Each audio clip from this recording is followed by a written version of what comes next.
여러분 행복하시죠? 강승일 집사님께 죄송합니다. 모처럼 나오셨을 텐데 좀 본문을 길게 할 걸. 너무 짧게 해가지고. 또 다음 주에 그동안 여러분들 뭔가 공허하고 힘들었을 텐데 담임 목사 후보 되시는 분께서 설교하신다고 하니까 저도 기분이 참 좋습니다. 저도 동일한 마음으로 교회를 위해서 기도해 왔습니다. 좋은 목사님 초청하셔서 정말 목사님이 성령 충만한 목사님이셨으면 좋겠습니다. 그 마음속에 하나님을 경험하는 은혜가 너무 커서 그 하나님을 경험한 이야기들이 많고 또 정말 생명의 물줄기가 흐르는 그런 목사님이기를 저도 기도합니다. 그리고 우리 목사님 오신 다음에 우리 서울 침례교회가 또 지역을 살리고 또 많은 영혼들을 살리는 그런 성령의 새로운 바람이 불었으면 좋겠습니다. 저는 가평에서 살고 있습니다. 가평에서도 자태항기 푸른숲이라는 동네가 있습니다. 그 동네에서 살고 있습니다. 목사님들과 선교사님들이 가끔 놀러 오시거든요. 그리고 이제 암 환자 중에 병원에서 선생님 이제 오래 살 수 없을 것 같습니다. 그런 분들이 낙심한 마음으로 슬픈 마음을 가지고 저를 만나러 오시기도 해요. 근데 그분들하고 이야기하면서 이제 가평을 이렇게 둘러보면 그분들이 공통적으로 하는 이야기가 있습니다. 와, 여기 너무 좋다. 여기 살고 싶다. 그래요. 여기 살고 싶다. 감탄을 바라죠. 그러면 제가 그런 대답을 드립니다. 하나님께서 창조하신 이 자연을 보면서 감탄하시는 분들이 왜 우리 영혼을 창조하신 하나님 안에서 나의 영혼을 향해서 감탄하지 않고 슬퍼하고 낙심하십니까? 저는 오늘 아침에도 거울을 보면서 한마디 외치고 왔습니다. 저에 대해서 감탄하죠. 와, 존귀한 자다. 예, 하나님의 자녀로 독특하게 저의 존재 자체가 너무 고귀해서 저는 경탄합니다. 그리고 와, 나를 사랑하는 교회가 있어서 나는 전혀 외롭지 않다. 그리고 내 안에는 하나님의 무궁한 사랑이 흐르고 있다. 나는 굉장히 대단한 사람이야. 그러고 왔어요. 여러분들도 그렇게 사셨으면 좋겠습니다. 그래서 오신 분들에게 연습시켜요. 이제 슬프고 아프고 우는 일은 그만하고 이제 자신을 향해서 경탄하는 일, 그런 일 하자고. 왜 죽음을 너무 그렇게 두려워하냐고. 예수님께서 그 죽음을 이기셨는데 바울도 사망아 너의 이기는 것이 어디 있느냐 이렇게 외치는데 왜 죽음 앞에서 그렇게 무서워하냐고. 무서워하지 말고 우리는 살아있는 날 동안, 죽기 전까지 살아있는 날 동안 재미있고 멋있고 나 자신에게 경탄하며 삽시다, 이런 이야기를 합니다. 여러분도 아침마다 한번 경탄하십시오. 와, 대단하다. 저는 유치부 때 형들을 따라서 교회를 다녔어요. 그러니까 저희 형님이 유치부 선생님이셨어요. 그때 처음 배운 말씀이 오늘 본문이에요. 그래서 노래로 그때 배운, 유치원 때 배운 율동입니다. 하나님이 세상을 이처럼 사랑하사, 이렇게 배웠어요. 여러분도 그렇게 많이 배웠죠? 수도 없이 많이 들으셨죠? 근데 하필은 왜 목사님이 이렇게 익숙한 말씀을 가지고 설교할까? 제 간증이기 때문에 제가 이 말씀을 합니다. 그리고 이 말씀은 제 인생 가운데 어렸을 땐 즐겁게 불렀지만 주님을 만날 때 이 말씀이 제 인생을 때려 부셨어요. 제 인생을 깨트리고 부수고 울게 했고 또 심장을 설레게 했고 그리고 내 인생의 생명의 물줄기가 흐르도록 도전해온 귀한 말씀이 요한복음 3장 16절입니다. 오늘 맥주 감사주일이잖아요. 내 인생의 기쁨의 첫 열매를 감사하는 날입니다. 제 인생의 기쁨으로 맺은 감격스러운 첫 열매, 그것은 우리 주님이 내 인생에 주신 영생이라는 열매입니다. 오늘 이 말씀을 나누게 되어서 너무 기쁩니다. 요한복음 3장 16절 우리 같이 한번 다시 읽어보도록 하겠습니다. 안 읽어봐도 되죠? 다 외우시죠? 하나님이 세상을 이처럼 사랑하사 독생자를 주셨으니 이는 그를 믿는 자마다 멸망하지 않고 영생을 얻게 하려 하심이라. 저는 어머님이 교회 권사님이셨기 때문에 어려서부터 신앙생활을 했습니다. 출석도 잘했어요. 그러니까 6년 동안 국민학교를, 그때는 국민학교라고 했죠. 초등학교를 결석을 한 번 했어요. 6년 동안. 근데 교회는 6년 동안 결석을 한 번도 안 했어요. 그러니까 출석도 그렇게 잘하고, 또 헌금도 어머님께서 주시는 대로 해가지고 중간에서 이렇게 새치기 하고 조금씩 그런 거 안 하고 주는 대로 헌금도 잘했습니다. 그리고 성경 공부도 열심히 하고 중등부, 고등부도 열심히 다녔습니다. 1974년 8월 15일, 그날이 금요일입니다. 서울 지하철이 개통되는 날. 그날 엑스포 74 여의도에서 빌리그레함 목사님 모시고 집회할 때 그 집회에 참석했고, 서울역부터 동대문까지 하나님의 말씀을 전하러 다녔어요.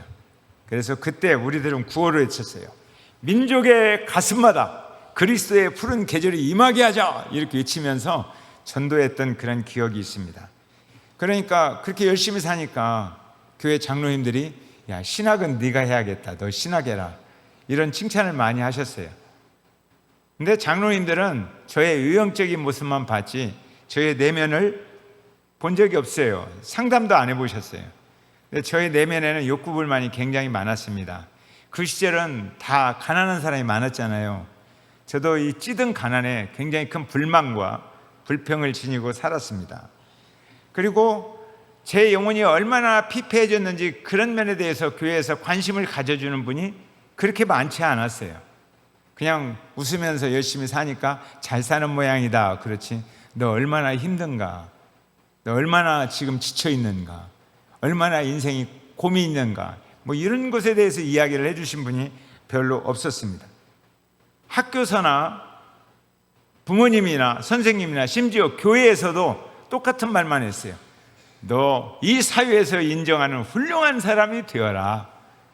근데 제가 목회하면서 알고 보니까 이 사회에서 인정하는 그 훌륭한 사람은 거의 육신의 정욕, 안목의 정욕, 이생의 자랑을 추구하는 사람들이더라고요. 그리고 그것을 추구하는 사람들이 교회 안에 많아요.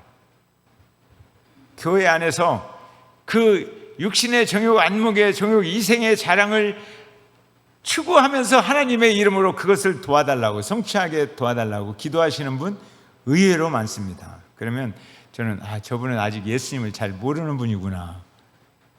교회 안에 예수님을 모르는 분이 실제로 많아요. 그래서 저는 그때 이 말씀을 만나고 교회 안에도 예수 안 믿는 사람도 있으니까 예수 안 믿는 사람에게 예수님을 잘 가르쳐줘야겠다, 그런 마음으로 신학을 했어요.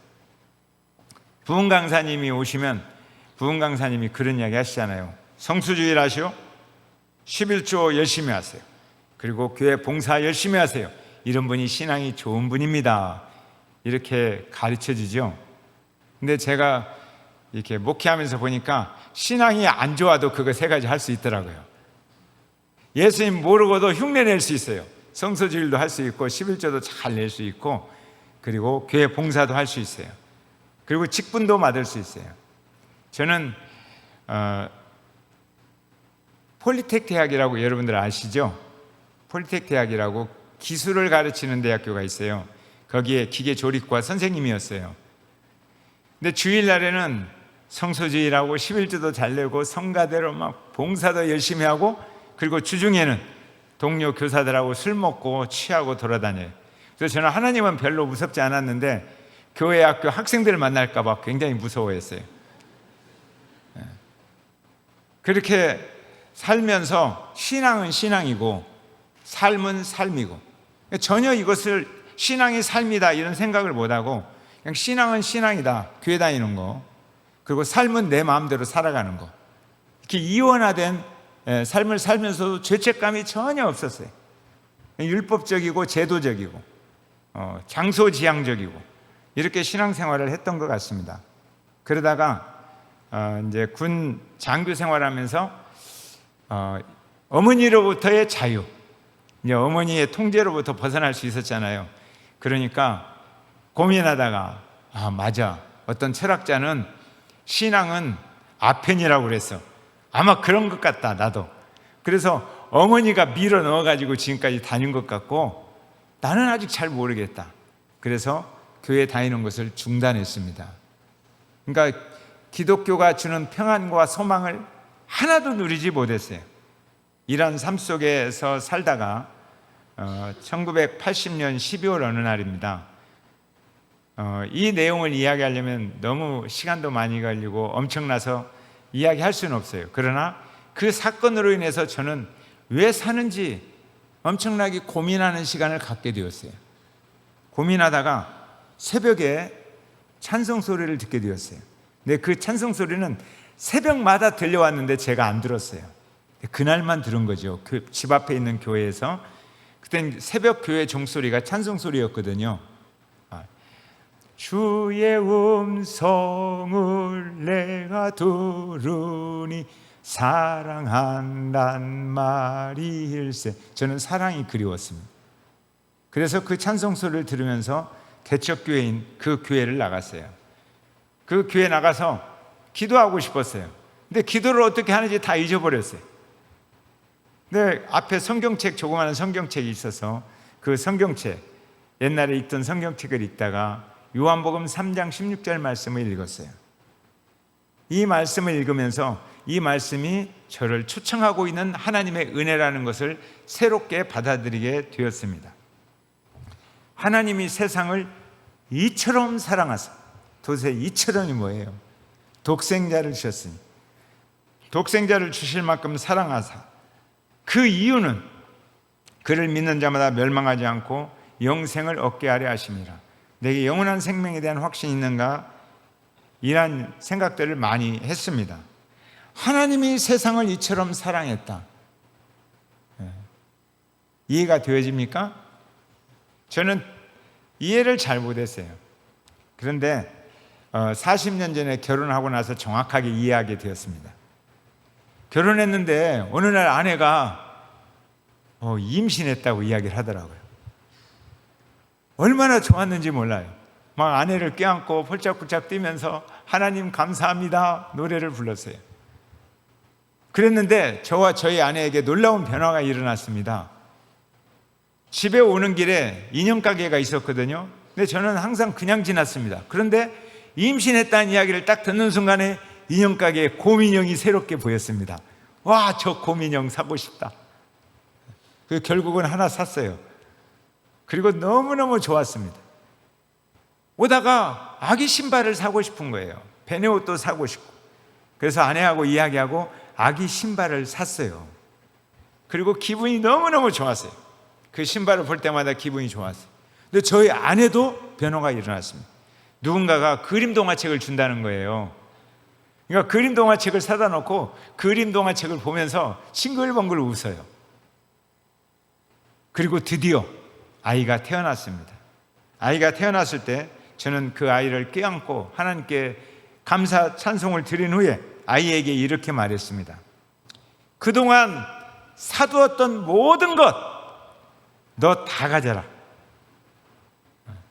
나는 나 닮은 너. 나는 너만 있으면 된다.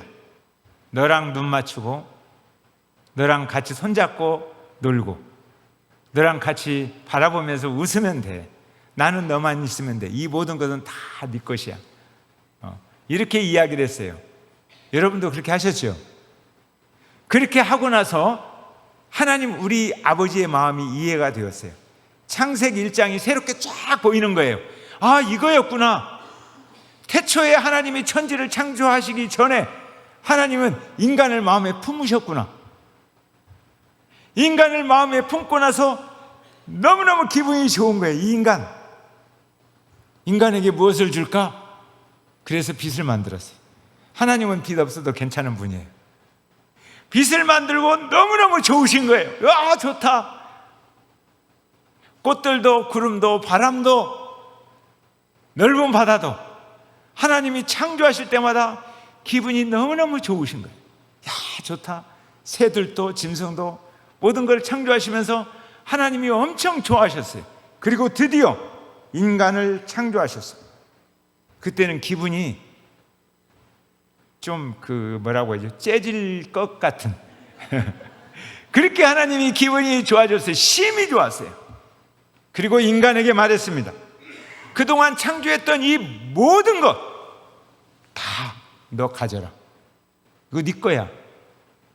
나는 나 닮은 너, 나의 형상대로 지음받은 너만 있으면 돼.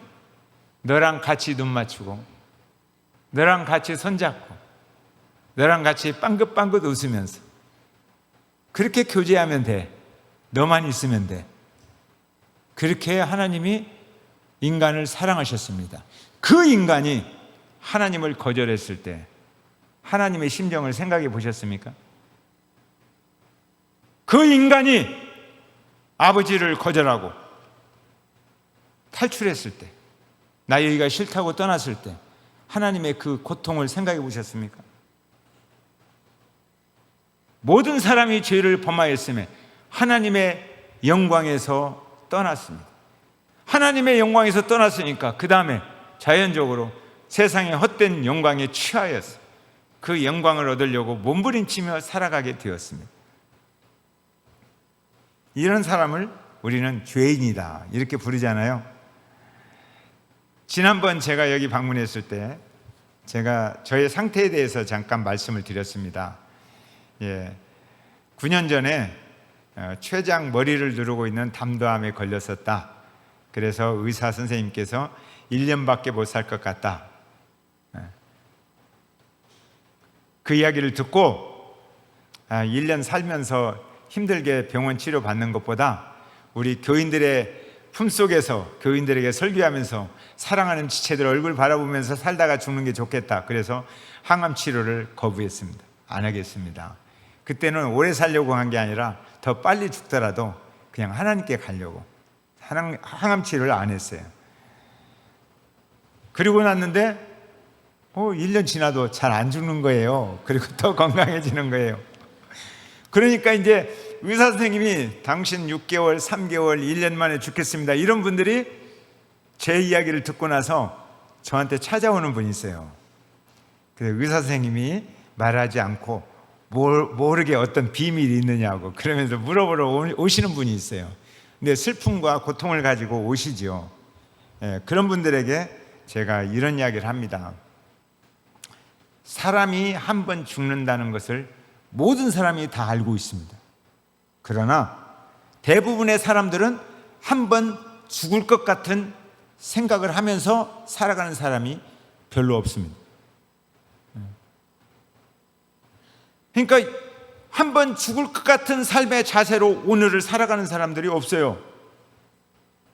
그런데 우리는 암이다 하는 순간에 죽음을 생각했잖아요. 죽음. 그래서 우리는 한 번 죽는다는 것을 생각하면서 살게 된 사람들입니다. 이런 사람들이 진짜 지혜로운 사람들입니다. 우리는 암이 우리에게 지혜를 주었습니다. 그러니까 지금부터 지혜로우신 분하고 제가 이야기를 합니다. 이제 이런 이야기를 해요. 찾아온 죽음을 생각하면서 죽음 너머에 정말 하나님이 우리를 두 팔 벌리고 기다리시며 안아줄 준비를 하고 계시는가? 이것을 진짜 믿는 건지, 하나님의 심판은 무엇이며 얼마나 무서운 건지, 나는 죄악의 문제를 해결했는지, 예수 그리스도의 십자가 생명의 보혈 앞에서 내 인생이 발가벗고 예수님 앞에서 나의 상처와 나의 부끄러움과 나의 열등감과 나의 죄책감과 이런 모든 것들을 드러내고 용서를 받아서 정말 자유와 해방을 누리고 있는지, 나는 하나님을 향하여 뚜벅뚜벅 걸어갈 용기가 정말 내 가슴 속에 있는 건지, 죽음 앞에 굴복하지 말고, 죽음아 너가 이기는 게 뭐가 있느냐, 그래서 죽음 앞에 포기하지 말고 항복하지 말고 살아있는 날 동안 하나님을 향하여 뚜벅뚜벅 걸어갈 용기가 있습니까? 암이 그것을 가르쳐 주었으니까 우리는 암에게 고맙다고 해야 됩니다. 이런 이야기를 해요. 그러면서 한 번 죽는 것을 생각하지 못하고 이 세상에 집착하여 목소리 키우면서 열심히 세상 영광을 향하여 달려가는 사람들, 이 사람들이 사실은 불쌍한 사람들입니다. 제가 사는 동네에 폐가가 하나 있어요. 근데 이제 전원주택지니까 집들이 이뻐요. 근데 그 밑에 폐가가 하나 있어요. 근데 집도 잘 지은 집 같아요. 그리고 정원도 굉장히 넓어요. 근데 잡초로 우거져 있습니다. 아름다웠을 것인데 주인이 떠난 순간, 사람이 떠난 순간 그 집은 방치되면서 온갖 잡초들이 일어나서 정말 폐가가 되었습니다. 그래서 사람들이 그 앞으로 안 지나가요. 귀신 나올 것 같아서. 사람도 이와 같다는 생각을 해요. 주인이신 하나님이 우리 안에 계셔야 됩니다. 근데 하나님이 계셔야 할 자리에 하나님이 계시지 않는 거예요. 온갖 죄들이 잡초처럼 일어나서 내 마음대로 사는 그런 생각들이 그 집안을 다 덮어버리는 거예요. 내 인생을 덮어버리는 거예요. 그래서 죄를 지어서 죄인이 아니라 하나님을 떠난 죄인들이기 때문에 죄를 짓고 사는 거예요. 병원에서 3개월밖에 살 수 없습니다. 그런 말씀을 들은 분이 계세요. 경희대학병원에서 저하고 똑같은 암을 똑같은 비슷한 나이에 있는 분이 두 번째 치료를 받고 나서 항암치료를 받고 나서 항암치료 끝날 때쯤 의사 선생님이 그런 이야기 하더래요. 이제 3개월 정도 더 사실 것 같으니까 좋은 음식도 좀 드시고 싶은 거 들고 좋은 사람도 좀 만날 사람 만나고 가고 싶은 것도 좀 가시고 그렇게 하세요. 그러니까 화가 나더래요. 아니 항암치료 하기 전에 그런 이야기 해줘야 내가 좋은 거 많이 먹지. 지금 잘 못 먹는데 끝날 때 그런 이야기 해주잖아요. 그래서 화가 나가지고 저희 집에 오셔서 막 의사를 성토하고 인생을 성토하고 막 그러시더라고요. 그래서 제가 그런 이야기 드렸습니다. 선생님을 보면 암의 감옥에 갇혀 사는 분 같습니다. 예? 제가 지금 암의 감옥에 갇혀 살다니요? 아니 그렇지 않아요. 3개월에 죽는다니까. 이제 2개월 29일 남았구나. 2개월 28일 남았구나. 하루하루 이렇게 그어가면서 죽을 날을 계산하면서 살고 계시지 않습니까? 그분이 깜짝 놀라더라고요. 지금 그렇게 살고 계신 거예요. 그런데 키에르 케골이라는 분이 그런 이야기를 했어요. 신 앞에 단독자로 서보라. 선생님, 하나님이 정말 살아계시다면, 하나님 앞에 단독자로 선생님이 선다면 선생님에게 가장 큰 문제가 뭘까요? 그러니까 그거야 내가 하나님을 잘 안 믿는 거죠. 그래요. 암으로 죽는 것은 그 별것도 아니에요.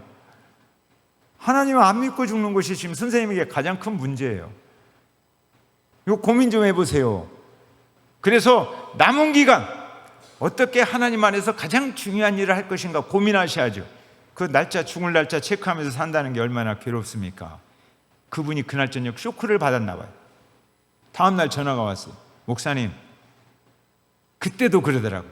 3개월 후에 죽을 건데 아직도 갇혀 있어요.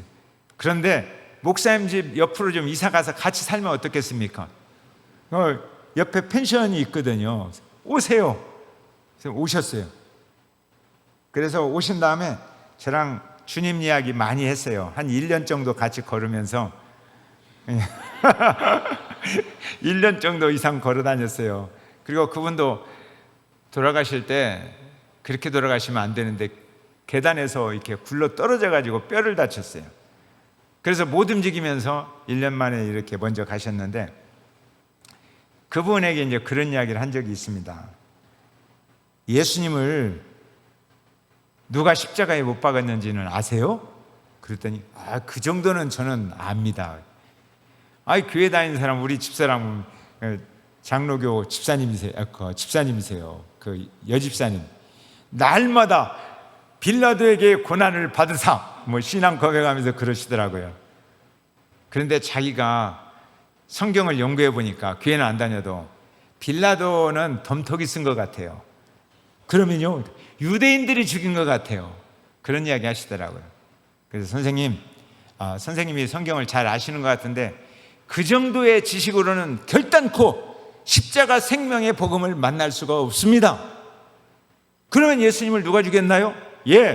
예수님을 죽이신 분은 하나님이세요. 여기서부터 출발해야 신앙이 시작되는 것입니다. 그래서 저한테 증거를 내보세요 그러더라고요. 제가 이야기를 하지요. 예수님께서는 처음부터 하나님의 계획, 하나님의 의지, 그 의지를 따라서 십자가에 못 박혀 죽으실 목적으로 이 땅에 오셨어요. 누가 죽인 게 아니라 죽으시려고 오신 거예요. 오셨는데 그 사역을 시작하기 전에 광야에서 기도하셨습니다. 하나님, 아버지, 내가 제자들을 잘 양육하고 십자가에 죽는 길을 잘 가게 해 주십시오. 그 기도를 드리는 거예요. 그런데 예수님이 십자가에 못 박혀 죽으시러 오셨다는 것을 사단은 알아요. 근데 사단이 예수님이 십자가에 못 박혀 죽으시면 안 되는 거예요. 그러면 자기 세계가 망하는 거예요. 어떻게든지 예수님이 십자가에 돌아가시는 것을 막아야 되는 거예요, 사단은. 그래서 예수님한테 그런 이야기를 합니다. 당신은 하나님의 아들이잖아요. 돌들로 떡을 만들어 먹을 수 있는 능력 있는 분이잖아요. 만인이 우러러보는 영광을 취하실 수 있는 분이잖아요. 부귀영화를 누릴 수 있는 분이잖아요. 제가 열심히 도와드리겠습니다. 그러니까 만인에게 추앙을 받으면서 그렇게 사십시오. 왜 십자가에 못 박혀 죽으시려고 합니까? 그냥 예수님이 뭐라고 하셨어요? 대답도 안 하고 사단아 물러가라. 사단이 얼마 동안만 물러갔어요. 그리고 사역을 하신 후에 이제 십자가에 죽으실 때가 점점 가까우는 거예요. 그래서 제자들을 모아놓고 내가 죽으러 왔다. 그게 아버지의 불변하신 뜻이다. 십자가에 죽어야 돼. 그러니까 베드로가 열을 받았습니다. 아니, 이 세상에서 왕노릇해야 그래도 주님의 이름으로 우리가 장관자리를 하나 하든지 옆에 뭘 하나도 벼슬을 하잖아요. 그런데 죽는다니 말이 됩니까? 죽을 수 없습니다. 그래요. 근데 예수님께서는 베드로의 가슴 속에 있는 사단을 보신 거예요. 그래서 베드로야 물러가라 이렇게 하지 않았어요. 사단아 물러가라 그런 이야기를 한 거예요. 십자가에 죽는 날이 다가왔습니다. 그런데 예수님도 고민이 돼요. 너무너무 힘들어요. 그래서 하나님께 간절하게 땀방울이 핏방울이 되도록 기도를 합니다. 아버지, 제가 꼭 이 길을 가야만 됩니까? 이게 아버지의 불변하신 명령입니까? 지금도 유효합니까? 만일에 아버지께서 가지 말라고 하면 저 안 가고 싶습니다. 그러나 아버지의 뜻이라면, 명확한 의지라면 제가 이 길을 가겠습니다. 그리고 죽으시러 가는 거예요. 군병들이 끌고 가는 것 같이 기록되었지만 예수님이 스스로 가시는 길입니다. 가다가 십자가가 너무너무 무거워서 쓰러지셨어요. 힘들어서 일어설 힘이 없어요. 그런데 그분이 다시 일어서셨어요. 십자가를 지고 일어섭니다. 왜 일어섰을까요? 저는 그 말씀을 읽다가 저를 생각해요. 이 세상에 80억 인구가 없고 이 세상에 나 한 명만 존재한다 할지라도 주님은 나의 영상을 가슴속에 기억하면서 이준행 너에게 영생을 주기 위해서, 이준행 너를 살리기 위해서, 하나님이 너를 사랑하니까 내가 너를 기억하면서 나는 가야만 돼. 그리고 일어섰을 것입니다. 그렇게 일어서서 십자가에 못 박혀 죽으셨습니다. 죽으실 때 드디어 가장 편안한 얼굴로 말씀하시는 거예요. 테텔레스타이, 다 이루었다. 뭘 다 이루신 거예요? 저를 사랑하시는 일을, 하나님이 저를 이처럼 사랑하신 일을 이루신 거예요. 저에게 영생을 주시는 일을 이루신 거예요. 하나님의 목적과 의지, 그것을 이루신 것입니다. 다 이루셨어요. 이 모습을 사람들이 지켜보는데 그 중에 요한복음 3장 16절을 쓴 이 요한, 요한이 깨달았습니다. 예수님이 그 전에 말씀해 주실 때는 다 잘 몰랐어요. 근데 그 모습을 보면서 외쳤습니다.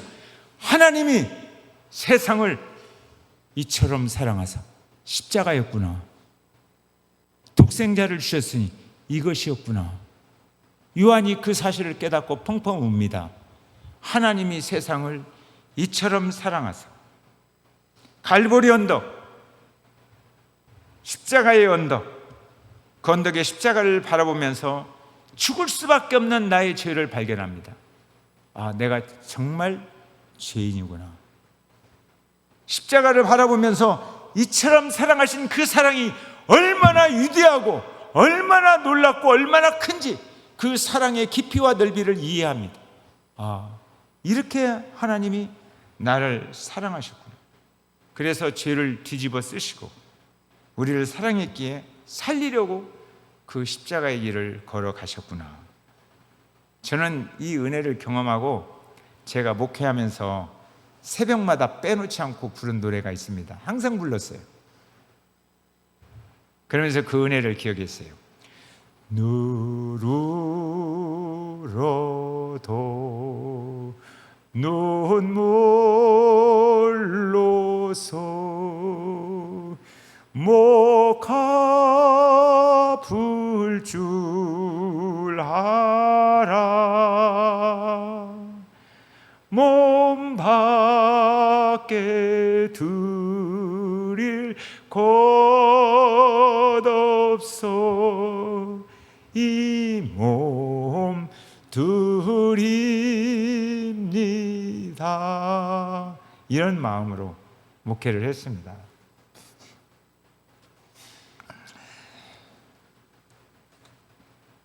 제가 그 TV 드라마 보다가 은혜 받은 장면이 하나 있어요. 저는 TV 드라마 보다가 막 울기도 하고 너무 감격이 되면 아멘 그러기도 하고 그렇습니다. 여러분도 아마 다 보셨을 거예요. 옛날에 낭만 닥터 김사부 거기 끝장면에 나오는 장면인데요.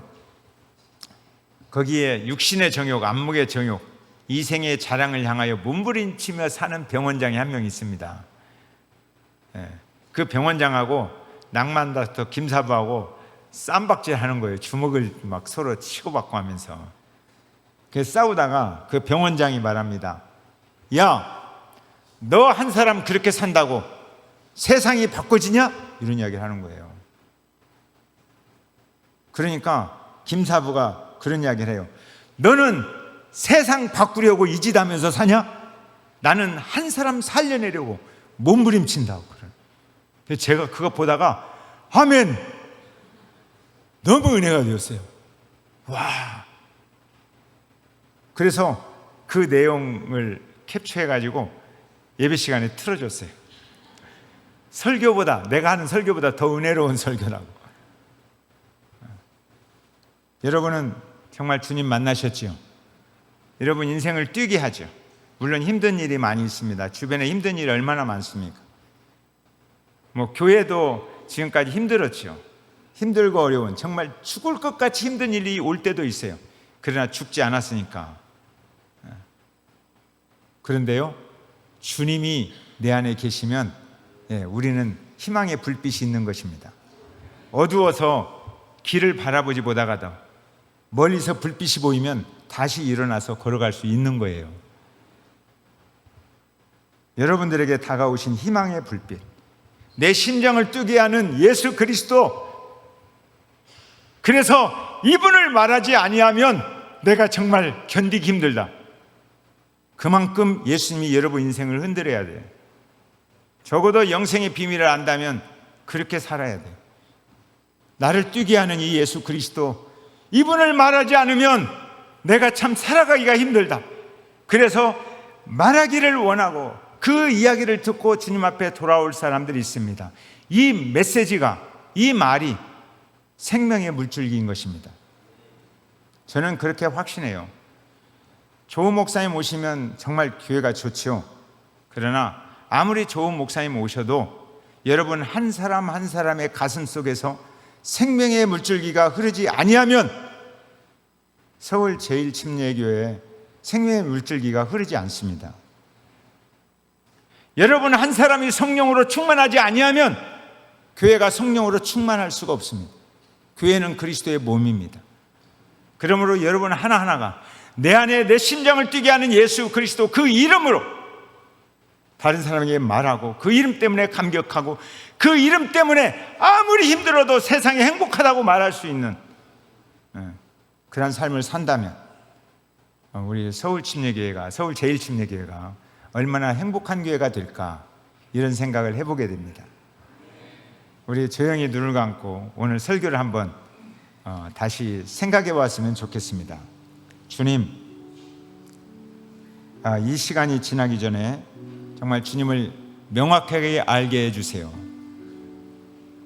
이 날이 지나기 전에 내가 살아가야 할 이유와 목적을 알게 하여 주옵소서. 이렇게 기도하셨으면 좋겠습니다.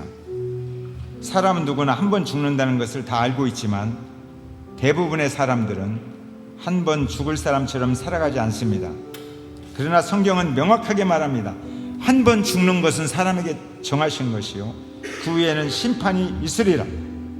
그래서 한 번 죽는 것을 하루하루 생각하면서 나의 남은 인생을 가장 성실하고 아름답고 사랑하며 사는 사람이 지혜로운 사람입니다. 죽음 너머에 정말 하나님 나라가 있는가? 하나님의 심판은 무엇이며 얼마나 무서운 것인가? 나는 죄악의 문제를 철저하게 해결했는가?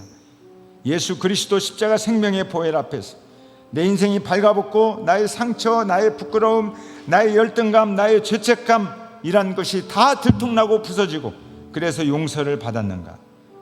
나는 하나님을 향하여 뚜벅뚜벅 걸어갈 수 있는 그런 용기가 있는가? 이 질문을 할 수 있는 사람들, 이분들이 행복한 사람들입니다. 하나님의 아들 예수 그리스도, 우리 주님은 우리를 사랑하시는 이유 하나로 십자가를 지고 골고다 언덕을 올라가셨습니다. 십자가가 무거워서 쓰러지고 넘어졌지만 그때마다 우리를 기억하시면서 다시 힘을 내어 일어서셨습니다. 저는 정말 그렇게 믿습니다. 이 세상에 80억 인구가 아니라 나 한 명만 존재했을지라도 주님은 나를 기억하면서 다시 일어서셨을 것입니다. 그만큼 주님은 우리를 사랑하십니다. 그리고 그 십자가에서 외치셨습니다. 테텔레스타이, 다 이루었다. 영원한 생명을 주시는 길, 아버지의 뜻, 아버지의 목적을 다 이루셨습니다. 우리 이렇게 고백합시다. 내 마음대로 살아왔던 지난날, 내 마음 중심에 모시고 사는 하나님을 내려놓은 날, 세상에서 내 마음대로 살았던 모든 가치관, 주님의 죽으심과 함께 나도 죽겠습니다. 날마다 죽겠습니다. 매일매일 십자가를 지며 매일매일 죽겠습니다. 사단의 세상을 굴복시키신 주님의 부활처럼 죽음의 권세를 깨뜨리고 사망의 권세를 이기신 주님만 바라보면서 주님 한 분으로 넉넉하고 주님 한 분으로 충분한, 주님 한 분만으로 이미 인생이 행복하고도 남을 그러한 인생을 살고 싶습니다. 주님, 하나님의 자녀로, 존귀한 자로 내 자신에 대해서 경탄하면서 그렇게 살게 하여 주시옵소서. 이렇게 우리 한 2분 정도 각자 하나님 앞에 고백하는 기도를 드립시다. 같이 기도하시겠습니다. 살아계신 아버지 하나님, 감사합니다. 하나님, 오늘 죄악으로 죽어야만 하는 열등감 속에 갇혀 살던 이 죄인이 내 생명, 나를 새롭게 하신 생명으로 다가오신, 나를 그토록 사랑하신, 이처럼 사랑하신 예수 그리스도의 은혜로 새롭게 되었습니다. 주님, 주님의 이름으로 살고 있습니다. 주님의 십자가 생명의 보혈로 살고 있습니다. 오 주님이 내 인생에 맺혀주었던 이 기쁨의 열매를 간직하며 살고 있습니다. 많은 사람들에게 생명의 물줄기를 흘려보내면서 그렇게 살고 있습니다. 하나님, 우리 개개인과 우리 교회를 지켜주옵소서. 오늘 설교 가운데 묵상하며 고민하며 그렇게 살기를 결심하며 우리 사랑하는 죄들을 붙들어 주시옵소서. 살아계신 아버지 하나님,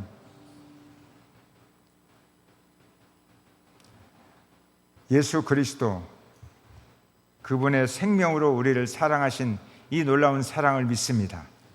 어느 누구도 생각할 수도 없고 어느 누구도 기억할 수 없는 이 큰 사랑, 이 큰 사랑을 받은 우리가 사랑을 기억하지 못하면서 살 때가 너무나 많습니다.